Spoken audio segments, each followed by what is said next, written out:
4 കാര്യങ്ങളെ ഓർക്കണം.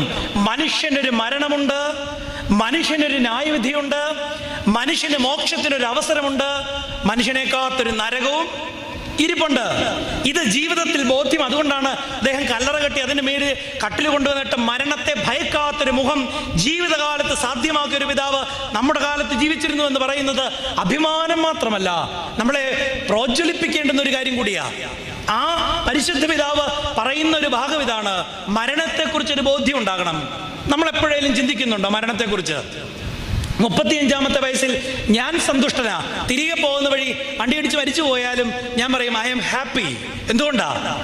അപ്പം നിങ്ങൾ ചിലപ്പോൾ പറയും, താൻ പെണ്ണ് കെട്ടാത്തതുകൊണ്ടും പിള്ളേരും പിറങ്ങണി ഇല്ലാത്തതുകൊണ്ടും തനിക്ക് എന്നെ വേണേ പ്രസംഗിച്ചിട്ട്. ഞങ്ങൾക്ക് അങ്ങനെയാണോ അച്ഛാ? അല്ല.